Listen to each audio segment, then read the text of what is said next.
Mística Cidade de Deus, capítulo 7, livro 7, tomo 4. Reúnem-se os apóstolos e discípulos para resolver algumas dúvidas, em particular sobre a forma do batismo administrado aos novos catecúmenos. São Pedro celebra a primeira missa, procedimento de Maria Santíssima nessas ocorrências. A advertência da Escritura. Não pertence à finalidade desta história narrar os atos apostólicos na ordem em que os escreveu São Lucas, nem referir tudo o que fizeram depois da vinda do Espírito Santo. É certo que de tudo teve conhecimento a grande rainha e mestra da Igreja. Mas muita coisa foi feita, não estando ela presente. Não é necessário referi-las aqui, nem seria possível explicar o modo como a senhora participava em cada uma das atividades dos apóstolos e discípulos, pois, para tanto, seriam necessários inúmeros livros. Para minha intenção e para continuar a composição desta história, do que diz o evangelista nos Atos dos Apóstolos, tomarei apenas o que for necessário ao meu assunto. Daqui se verá o muito que ele omitiu a respeito de Nossa Rainha e Senhora, por não fazer parte de seu escopo e porque não convinha escrevê-lo naquela ocasião. Maria reza pela Igreja. Continuando os apóstolos a pregar e fazer milagres em Jerusalém, crescia também o número dos crentes. Aos 7 dias depois da vinda do Espírito Santo, chegaram a 5.000, como diz São Lucas no capítulo 4.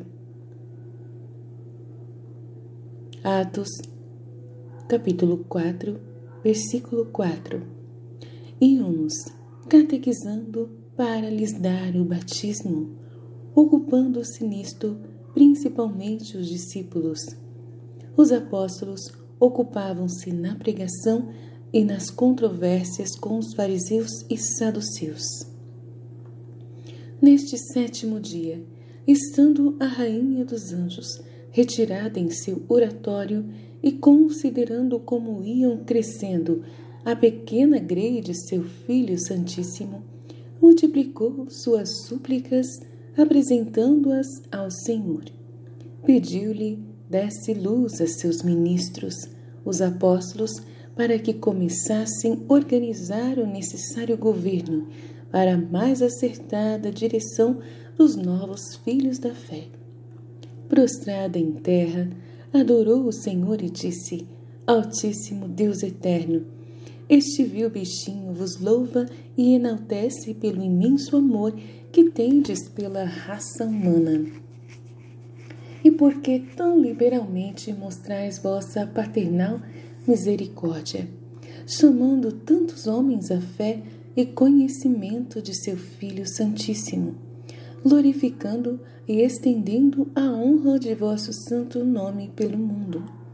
Suplico a vossa majestade, Senhor meu, esclareçais vossos apóstolos, meus senhores, em tudo o que convém à vossa Igreja, para que possam ordenar o que for necessário para a sua propagação e conservação. Resposta de Deus ao pedido de Maria. Na visão que gozava da divindade, a Mãe Prudentíssima conheceu que o Senhor se mostrava muito propício, respondendo aos seus rogos: Maria, minha esposa, que quereis me pedir? Tua voz e teus anseios soaram docemente aos meus ouvidos. Pede o que desejas, minha vontade está ao dispor de teus rogos. Respondeu Maria Santíssima: Deus meu e Senhor, dono de todo o meu ser, meus desejos e gemidos não são ocultos à vossa infinita sabedoria. Quero, procuro e peço vosso maior agrado e beneplácito, vossa maior glória e exaltação de vosso nome na Santa Igreja. Apresento-vos estes novos filhos que tão depressa multiplicastes, e meu desejo de que recebam o batismo, pois já estão instruídos na santa fé. Se for de vossa vontade, e serviço desejo também que os apóstolos, vossos sacerdotes e ministros, comecem a consagrar o corpo e sangue de vosso Filho e meu. Com este novo e admirável sacrifício, vos dará graças e louvores pelo favor da redenção humana e dos benefícios que através dela fizestes ao mundo. E sendo vossa vontade, nós, os filhos da Igreja, recebamos este alimento de vida eterna. Sou pó e cinza, mulher e a menor das servas dos fiéis. Não me atrevo a propô-lo aos vossos sacerdotes, os apóstolos. Inspirai, Senhor, ao coração de Pedro, vosso vigário, para que ordene o que vós quereis. Maria, Mãe da Eucaristia. A Igreja nascente ficou devendo a Maria Santíssima mais este benefício. Por sua prudentíssima solicitude e intercessão, começou-se a consagrar o corpo e sangue de seu Filho Santíssimo e celebrou-se a primeira missa na Igreja. Após a ascensão e vinda do Espírito Santo, era justo que por sua diligência se começasse a distribuir o pão da vida entre seus filhos, pois ela era a rica e próspera embarcação que o trouxe dos céus. Respondeu-lhe o Senhor: Amiga e pomba minha, faça-se como tu pedes e desejas. Meus apóstolos com Pedro e João virão falar contigo, e por eles ordenarás que se execute o que desejas. Logo vieram todos à presença da grande rainha, e os recebeu com a reverência que costumava. De joelhos e pedindo-lhes a bênção, deu-lhe São Pedro como chefe dos apóstolos. Falou em nome de todos, expondo a Maria Santíssima. Os novos convertidos já estavam instruídos na fé e mistérios do Senhor. Seria justo dar-lhes o batismo e assinalá-los por filhos de Cristo, agregados ao grêmio da Santa Igreja. Pedia à Divina Mestra que ordenasse o que fosse mais acertado e do beneplácito do Altíssimo. Deliberações sobre o batismo. Respondeu a prudente mãe: Senhor, vós sois a cabeça da Igreja e vigário de meu Filho Santíssimo. Tudo o que ordenastes em seu nome, sua vontade santíssima aprovará. E a minha é a dele, como a vossa. São Pedro, então, ordenou que no dia seguinte, que correspondia ao domingo da Santíssima Trindade, fossem batizados os catecúmenos que se tinham convertido naquela semana. Nossa Rainha e os demais apóstolos aprovaram, mas surgiu a dúvida se deveria receber o batismo de São João Batista ou de Cristo nosso Salvador. Alguns eram de parecer que lhes fosse dado o batismo de São João, que era o da penitência. Seria a porta para entrar a fé e a justificação das almas. Outros, pelo contrário, disseram que pelo batismo de Cristo e sua morte ficara abolido o batismo de São João. Este era para preparar os corações a receber o Redentor, e o batismo do Senhor dava graça para justificar e lavar todos os pecados de quem estivesse nas condições requeridas. Era necessário estabelecê-lo sem demora na Igreja. O batismo de João e o de Jesus. Este parecer foi aprovado por São João e São Pedro e confirmado por Maria Santíssima. Ficou resolvido que logo se adotasse o batismo de Cristo Senhor nosso e fosse recebido pelos novos convertidos e pelos mais que se agregassem à Igreja. Quanto à matéria e forma deste batismo, não houve dúvida entre os apóstolos. Todos concordaram em que a matéria seria água natural e a forma eu te batizo, em nome do Pai, do Filho e do Espírito Santo. Estas foram a matéria e a forma determinadas pelo Salvador, que deste modo administrou o batismo quando o fez pessoalmente. Desde esse dia, observa-se esse modo de batizar. Quando nos Atos dos Apóstolos se diz que batizavam em nome de Jesus, não se entende da forma, mas do autor do batismo, que era Jesus, para distingui-lo do batismo de São João. Batizar em nome de Jesus significava batizar com o batismo de Jesus. A forma tinha sido expressa pelo próprio Senhor, nomeando as 3 pessoas na Santíssima Trindade, como fundamento e princípio de toda a fé e verdade católica. Resolveram os apóstolos reunir no dia seguinte no cenáculo todos os catecúmenos para serem batizados. Os 72 discípulos se encarregariam de os avisar. Maria exorta os apóstolos a celebrarem a Eucaristia. Depois disso, a grande senhora pediu licença para falar e disse: Senhores meus, o Redentor do mundo, meu Filho e Deus verdadeiro, pelo amor que teve aos homens, ofereceu ao Eterno Pai o sacrifício de seu sagrado corpo e sangue, consagrando-se a si mesmo sob as espécies de pão e vinho. Assim quis ficar na Santa Igreja para que seus filhos tenham sacrifício e alimento de vida eterna, penhor seguríssimo da que esperam receber dos céus. Por este sacrifício, que contém os mistérios da vida e morte do Filho, se há de aplacar o Pai nele, e por ele a Igreja lhe dará as graças e louvores que lhe deve como Deus e benfeitor. Vós sois os sacerdotes e ministros, a quem só pertence oferecê-lo. Meu desejo, se for de vossa vontade, é que comeceis a oferecer este incruento sacrifício e consagreis o corpo e sangue de meu Filho Santíssimo, para agradecermos o benefício da redenção e o de ter enviado o Espírito Santo à Igreja.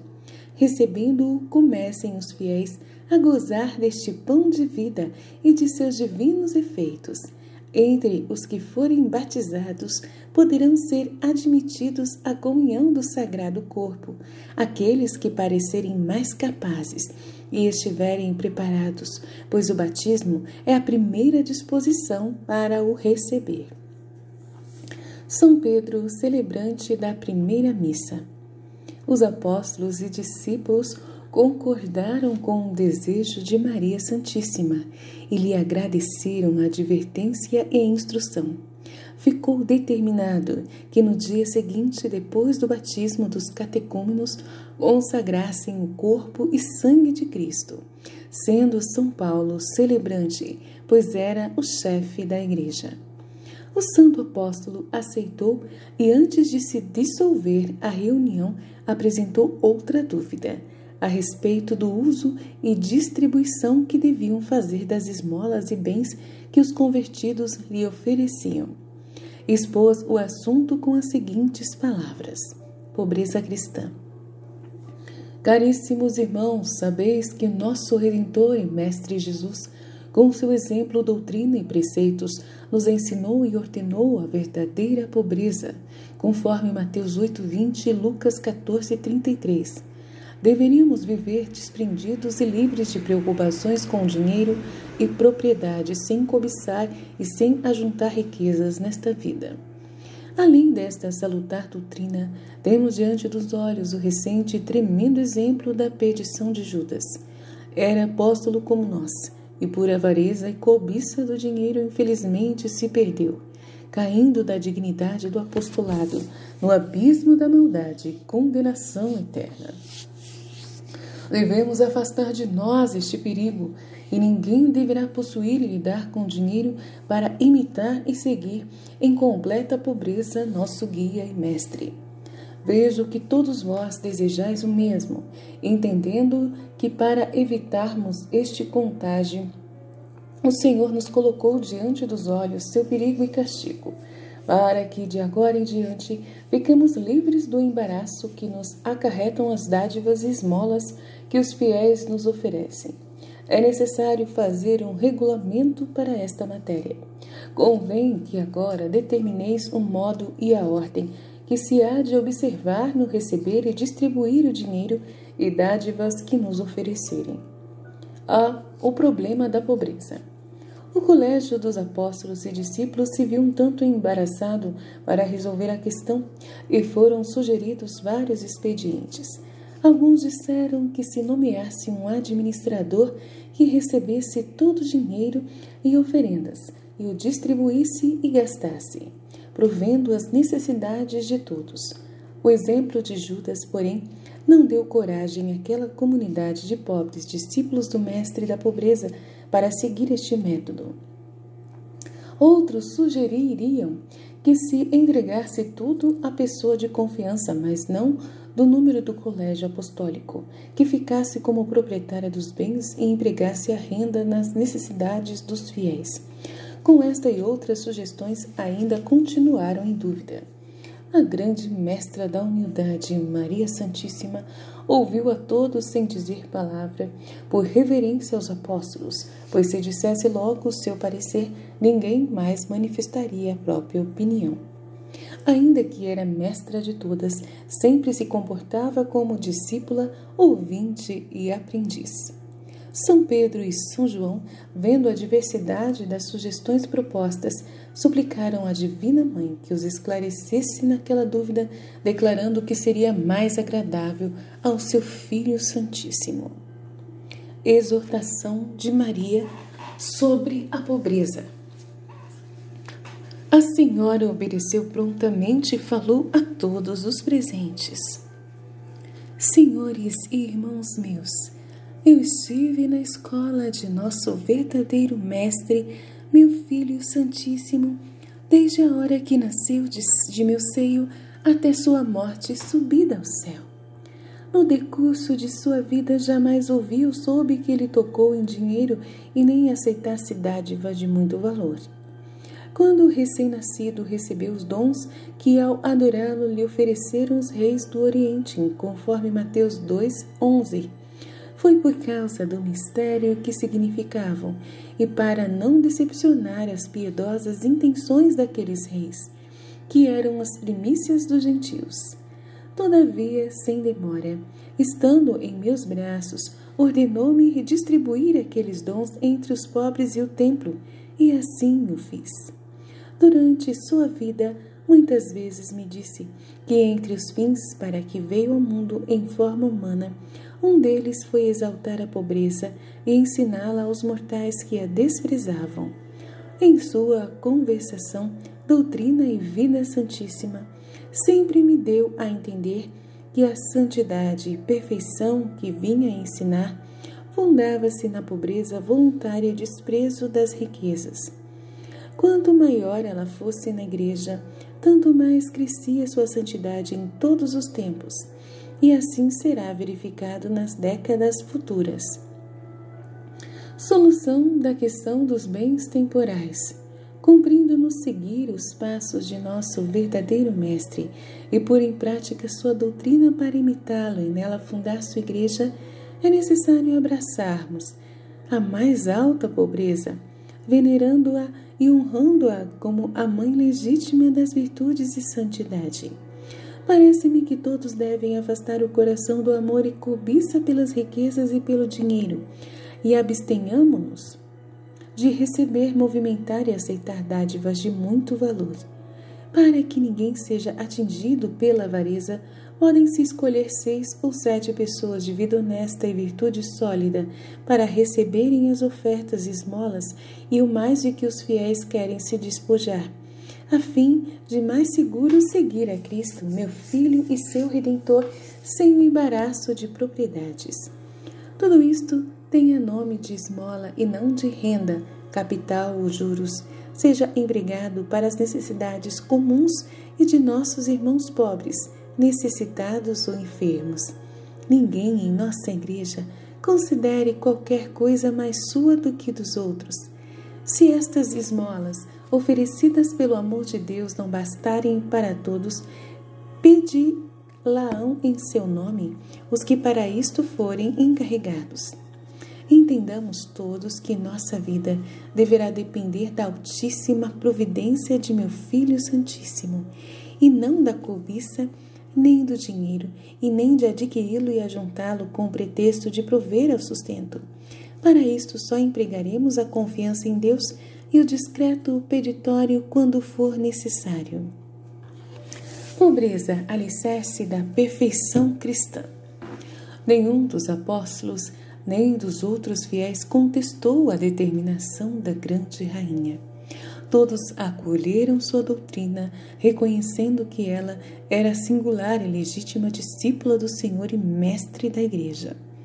A prudente mãe, por disposição divina, não quis deixar a cuidado de nenhum dos apóstolos apresentar este ensinamento e estabelecer na Igreja o sólido alicerce da perfeição evangélica e cristã. Obra tão importante e difícil, pedia o magistério e o exemplo de Cristo e de sua mãe. Foram eles os inventores e artífices desta nobilíssima pobreza, os primeiros que a honraram e professaram.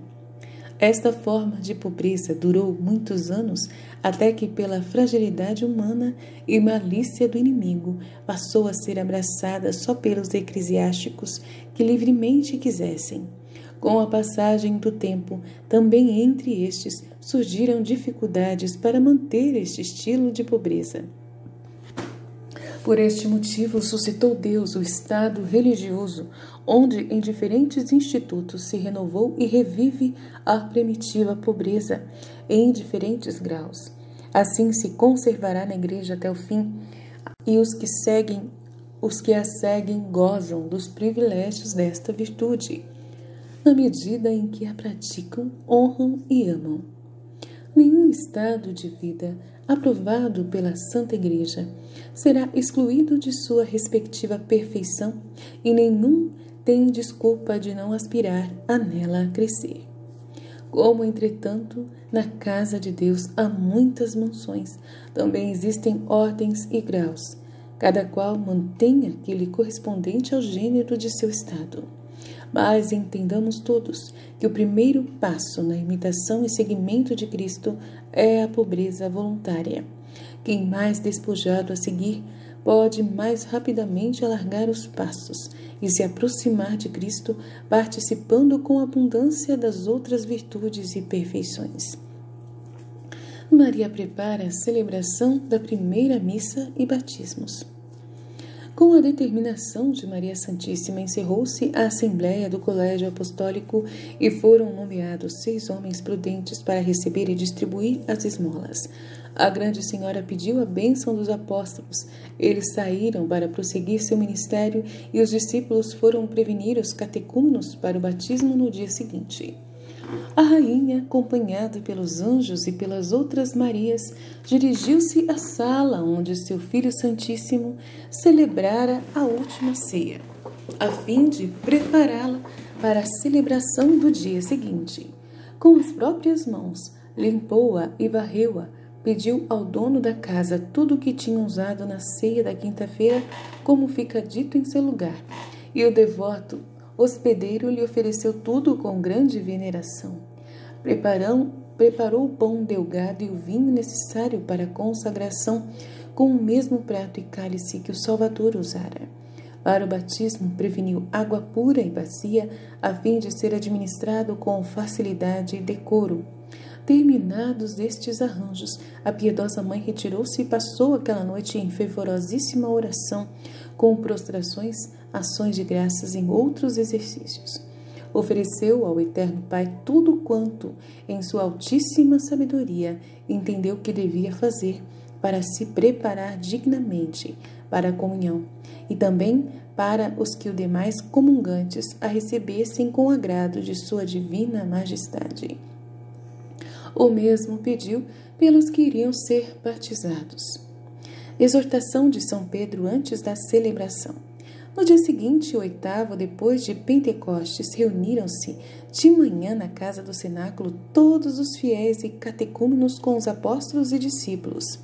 São Pedro fez uma prédica explicando-lhes a virtude e excelência do sacramento do batismo, a necessidade que dele tinham e os efeitos divinos que por ele receberiam. Ficariam marcados com o caráter de membros do corpo místico da Igreja, seriam filhos de Deus, herdeiros de sua glória, pela graça santificante e remissão dos pecados. Exortou-os a guardarem a divina lei a que se obrigavam por livre vontade, e ao humilde agradecimento deste benefício e de todos os mais que receberiam do Altíssimo. Explicou-lhes também a verdade do sacrossanto mistério da Eucaristia, que seria celebrado, a consagração do verdadeiro corpo e sangue de Jesus Cristo, que todos deveriam adorar e estivessem preparados os que iriam recebê-lo depois do batismo. Celebração do batismo. Este sermão afervorou os novos convertidos, porque estavam verdadeiramente bem dispostos. As palavras do apóstolo eram vivas, penetrantes e a graça divina muito abundante.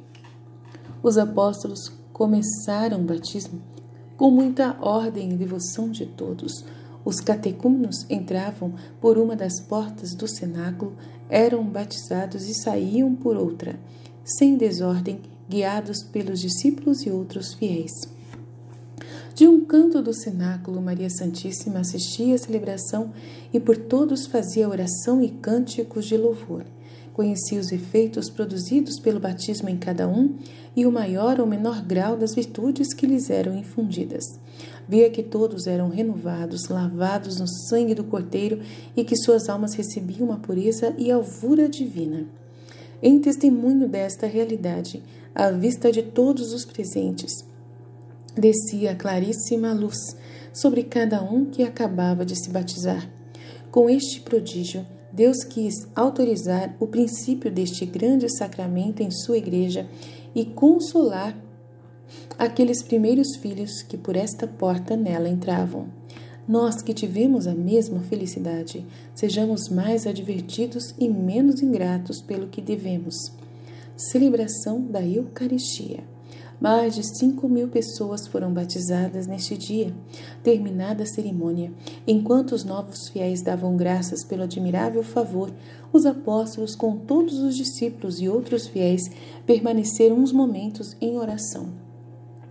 Todos se prostravam em terra, confessando e adorando ao Senhor Deus infinito e imutável e protestando a própria indignidade para receber o augustíssimo sacramento do altar. Essa profunda humildade e adoração foi a preparação próxima para comungarem.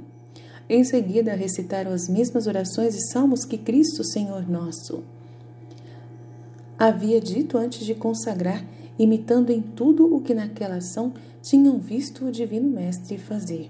São Pedro tomou nas mãos o pão ázimo que estava preparado e, elevando os olhos ao céu, com profunda reverência, pronunciou sobre o pão as palavras da consagração do corpo santíssimo, como as tinha dito o mesmo Senhor, conforme 1 Coríntios 11, 24.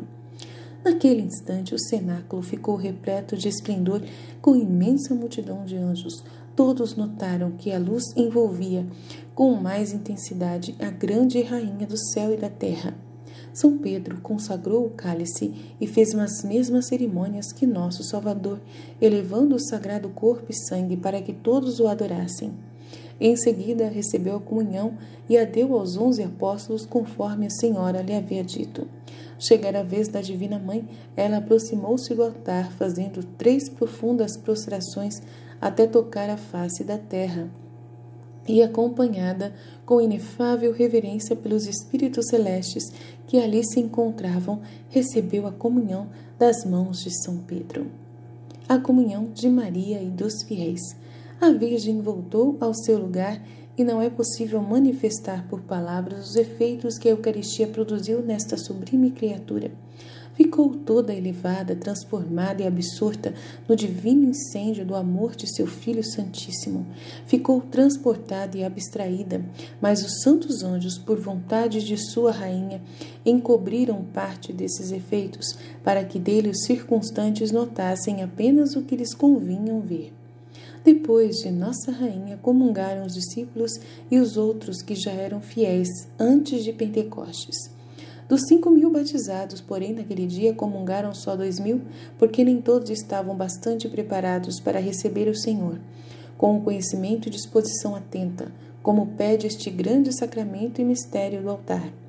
Neste dia, Maria Santíssima e as 120 pessoas sobre as quais desceu o Espírito Santo comungaram sob ambas espécies de pão e vinho. Os recém-batizados comungaram só nas espécies de pão.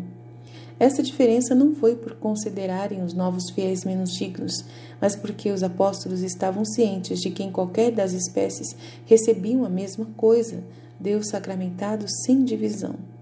Preceito ou necessidade de comungar em ambas espécies não havia, e tratando-se de multidão, era grande o perigo de irreverência e outros graves inconvenientes comungar sobre as espécies do sangue. O mesmo não acontecia para um pequeno número de comungantes. Entendi que desde a primitiva igreja começou o costume de dar a comunhão somente sob a espécie de pão para os simples fiéis. Houve também algum tempo em que muitos, sem ser sacerdotes, comungavam em ambas espécies. Com o crescimento da Igreja e sua propagação em todo o mundo, governada pelo Espírito Santo, ela ordenou que os leigos e os que não consagram na missa comungassem apenas o corpo sagrado. Só os que celebram o divino banquete, os sacerdotes, comungam em ambas espécies que consagram. Esta é a disciplina da Santa Igreja. Encerramento da primeira missa. Distribuída a Santa Comunhão, São Pedro encerrou os sagrados mistérios com algumas orações e salmos em ação de graças e súplicas feitas por ele e pelos apóstolos. Não estavam ainda determinados outros ritos, cerimônias e orações que mais tarde, em diversas épocas, foram se acrescentando para antes e depois da consagração e comunhão. Hoje, santa e sabiamente, a Igreja Romana já tem ordenado tudo o que se refere a este mistério, na missa que os sacerdotes do Senhor celebram. Terminada a celebração, os apóstolos permaneceram algum tempo em oração e, sendo já tarde, saíram para cuidar de outras coisas e fazer a refeição. Nossa grande Rainha e Senhora agradeceu ao Altíssimo por todos e a divina vontade complacentemente aceitou os pedidos de sua amada pelos filhos de sua Igreja, presentes e ausentes. Doutrina que me deu a Senhora dos Anjos, Maria Santíssima. Amor de Maria pelos homens. Minha filha, na vida presente, não podes penetrar a profundidade do amor que eu tive e sempre tenho pelos homens.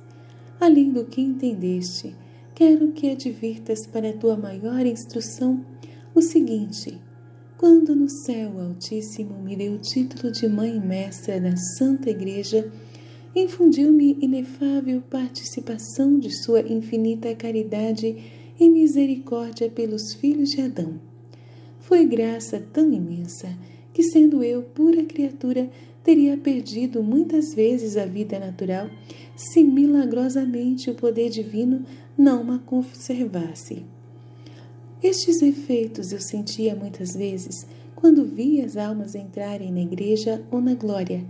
Eu só compreendia o que significava esta felicidade. Segundo esta compreensão, agradecia ao Altíssimo com imenso fervor e humildade.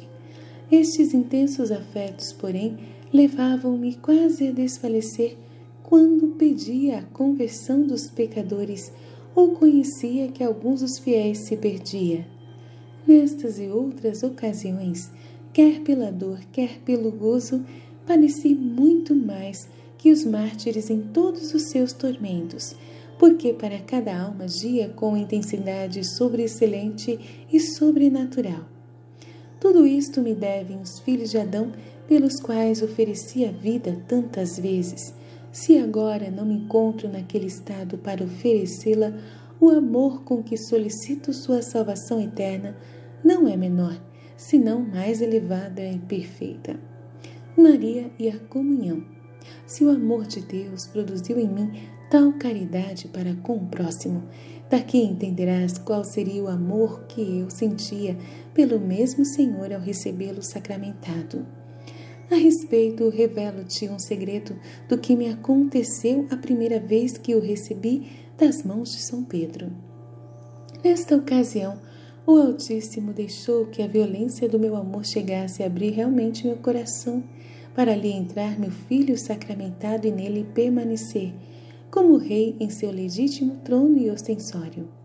Com isto entenderás, caríssima, que se na glória que gozo pudesse sofrer alguma dor, a maior seria ver a formidável grosseria e atrevimento dos homens ao receber o sagrado corpo de meu Filho Santíssimo, uns imundos e abomináveis, outros sem veneração e respeito, e quase todos sem atenção e sem consciência de quanto vale aquele alimento que não é menos que o próprio Deus e pode levar à vida eterna ou à eterna morte.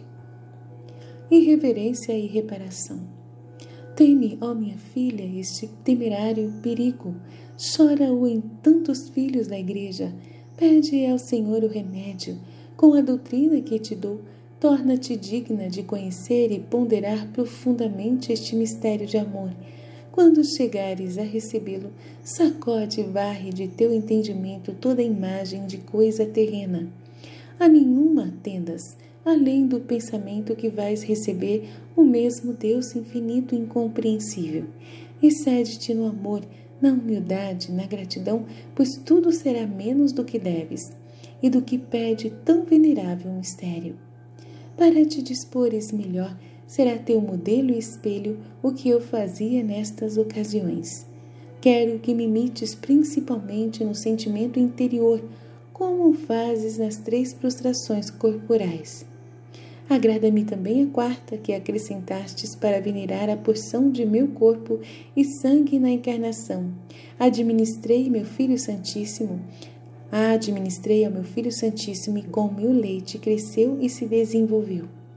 Continua sempre, então, esta devoção, pois na hóstia consagrada se encontra realmente parte do meu próprio corpo e substância, conforme entendeste.